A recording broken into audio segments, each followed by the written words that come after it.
Good morning, everybody. Well, it's Sunday morning again. Just going 10:30. Bit of a dull day outside here in Leeds, in England, but I think it's going to brighten up later. Just been reading through my emails, and I've got one from Alex from the Charity Commission, giving a bit of an update on the situation with them looking into the Jehovah's Witness organisation regarding their charitable status, which got me thinking. Quite humorously in a way, but got me thinking.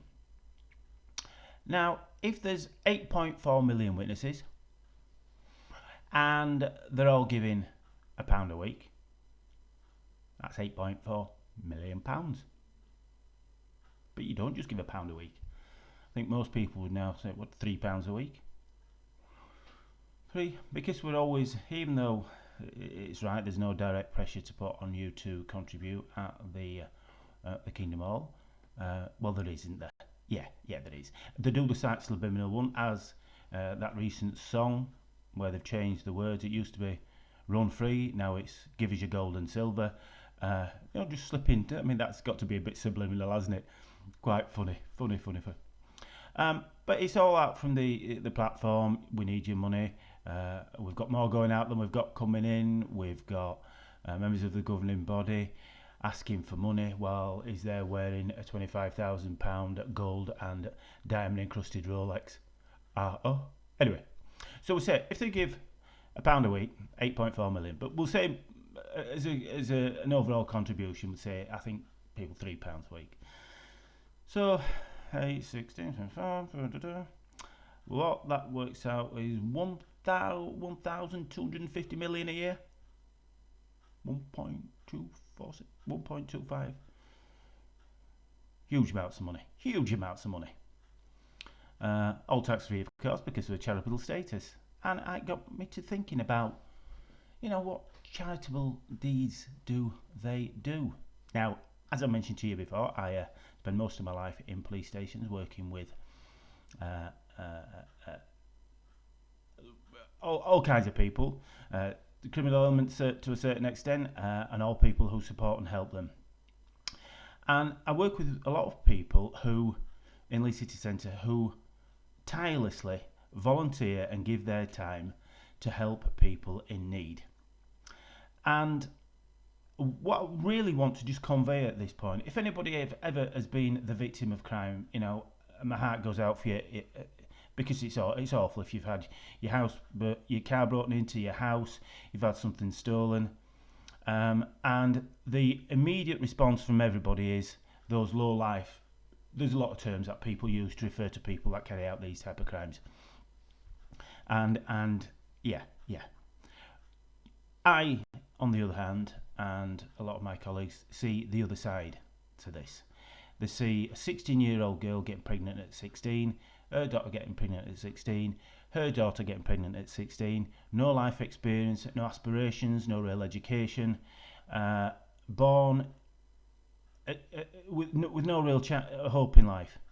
Most of us have had a good standing, a good opportunity, but that is not always the case with everybody. And when you speak to people who've carried out criminality, and you start to dig below the surface. I don't think I've ever been to the house of a criminal who's living in a life of luxury. Most of them are on the bottom run of life. It's out of desperation. Don't forget, if you steal from somebody, your conscience constantly looking over your shoulder because somebody's after you. Especially now with video, with cameras and everything, you can't just carry out a criminal act and walk away and think, oh yeah, I've got a few quid. We'll go over to Spain for a few weeks holiday. It doesn't work like that. It's a bottom run of life. It's a desperate crime. Very, very, very, very. The people I've seen are not happy. It's done out of a desperate because the money you get here in the UK is hardly enough to live on if you're on job seekers allowance, regardless of what everybody says about people who claim. It's a very, very, very small amount of money. About £52 a week. So I have seen the other side of the coin. I've seen the situation, and but don't get me wrong, I mean, no way means making or saying it's acceptable to carry out any kind of criminality, because it's not.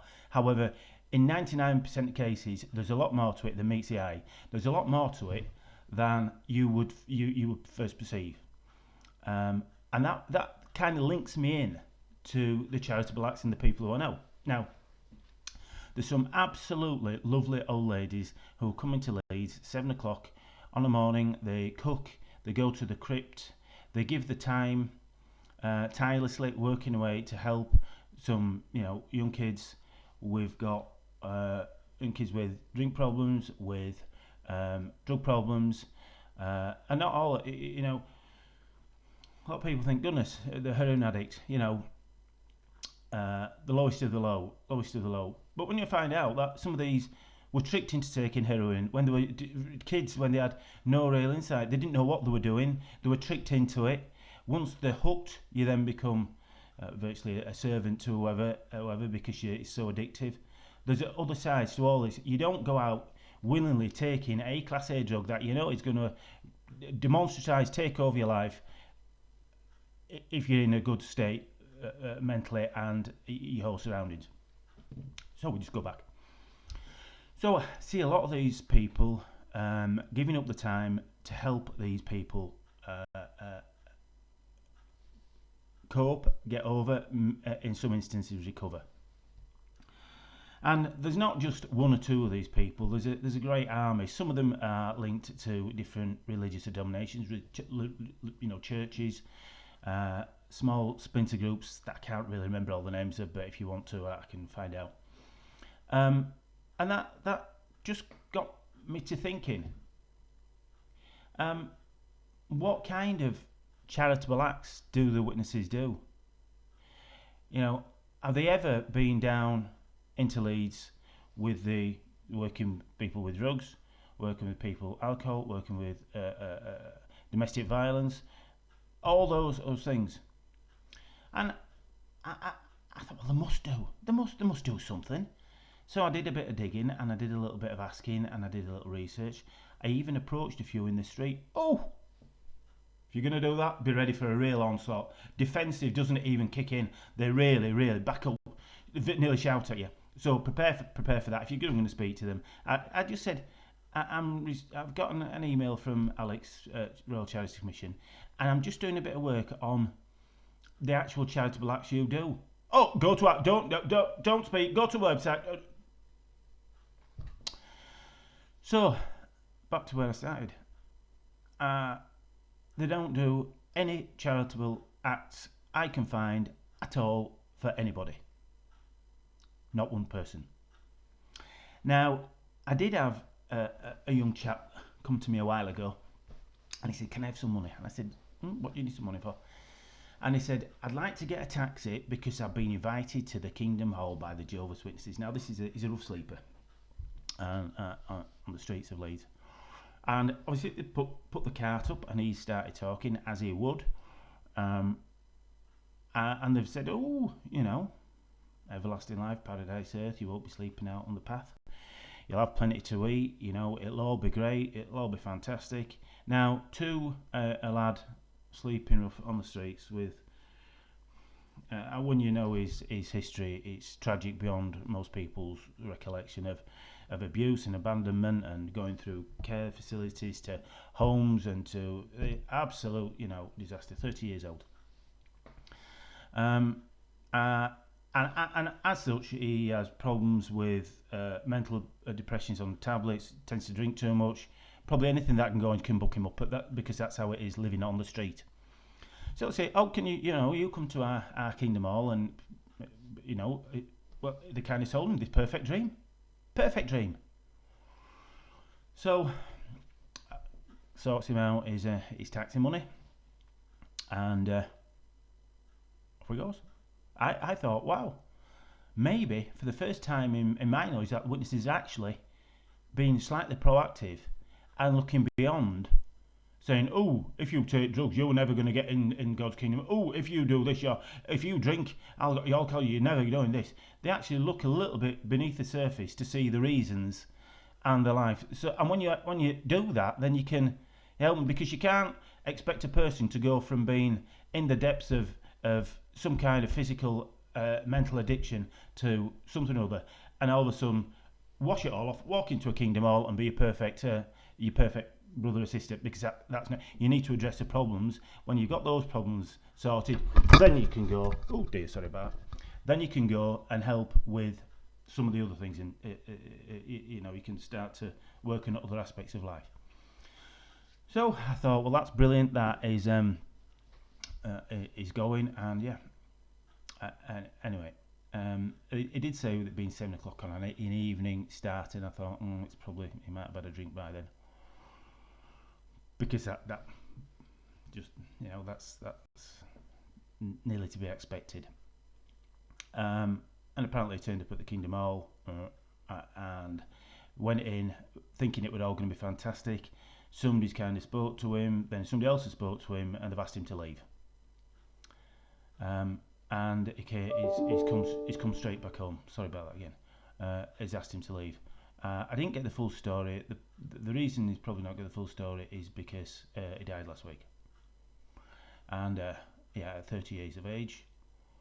So that was an opportunity, from my perspective, for the witnesses actually to use their charitable status, maybe to do something slightly charitable and help somebody. But it would appear that they have never ever done one single charitable thing in their lives. Never. Now, if we're talking about £1.25 billion coming in a year, all right, there's going to be some of the upkeep of the congregation, there's going to be some of this, but we're talking huge sums. But that's not what they're after, the witnesses. No. It's not a case of, give us your £2-3 a week to case of. It's the amount of brothers and sisters that leave their estates. The house, the pension, the lot, the motherlode, that's what the organisation are. And because of the entrenchment of belief, that's was it. So you've got your few contributions, but then you've got all the estates that are being left from people and the pensions. Now, how much that must all equate to, I've no idea, but I know most of my mum's friends have done it. 10 plus at least have done it. So, and we're talking one instance is a school teacher, £250,000 house, pension, a lot of money. So if you times that over the 8.4 million witnesses, it becomes a huge figure, especially when it's tax-free. And not only that, I'm one over-residing thing, and if you're on the peripherals of a witness, this must register with you just a little bit. That it wouldn't matter who you were. It wouldn't matter if you were a circuit overseer or a prominent elder. If all of a sudden you fell on hard times and say your partner died or you got made redundant, you had a bit of a breakdown, you were in financial dire straits, the society would not do a single thing to help you. Not a single thing. Not one person ever have they helped. All the money straight over to America in the bank account of 8 guys that hide themselves in so much they're anonymous beyond belief. Nobody knows where they live, nobody knows the houses, nobody knows what tax returns, nobody knows anything, because they cover themselves in anonymity so you can never find out. They do the little bit on J Broadcasting, wearing a £25,000 golden diamond encrusted Rolex, which must make you a little think. But if there are the special pioneers, they all laid off, or the majority of that got laid off, found themselves, with some of the other videos that are on here, in real dire straits. They'd given all the life thinking it was a noble cause for the rest of their lives that they would pioneer day in, day out, live very meagre existence, not be able to really go on away on a holiday abroad, or the real meagre existence, but they were doing it for a noble cause because they were serving the Almighty. And who better? Then all of a sudden, they're out of work, no redundancy, no pension, no assistance. One email came out saying, see you later, and then what they're doing is trying to apply for jobs on conveyor belts plucking chickens through over the night. And don't forget that some of these special pioneers when they go into a worldly, secular environment to earn money, are going to stand out like sore thumb. They're going to be they're on a different planet from the majority of people because they've been cushioned away from life and they've lived in this. Oh, everything outside of the organisation is bad and terrible, and all of a sudden they're being kicked out there to work with them. Oh, the world, stay away from the world, don't have anything to do with the world. Oh, actually, we've changed his mind.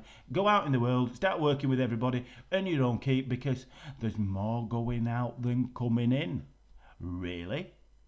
So, district overseers sacked off, Quarter of Bethel sacked off, Special Pioneers sacked off.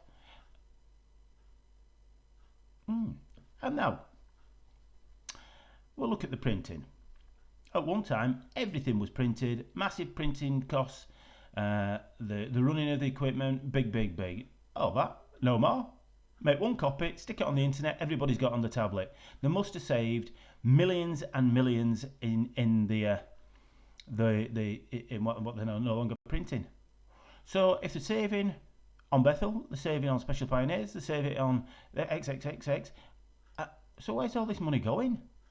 Where is all this money going? Certainly not on a charitable aid or charitable acts to help anybody.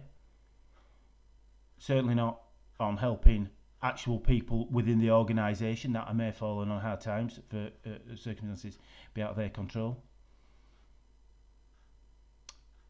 I just thought I'd get that in because I know they're being looked under. How do you really warrant a charitable status when it's steeped with child abuse? As if anybody wants the email from Alex, I can forward that on by all means. Please ask, but they're expressing serious concerns on the way the child abuse issue, and other issues.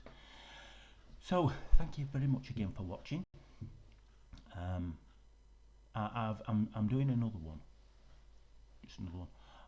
on the Bible, and again I don't think it's been covered by any other person, and yeah, I don't know why, but hopefully. So thank you very much for watching. It's really appreciated. I hope you all have a great Sunday, and I look forward to hearing from you soon. All the very best. Bye bye.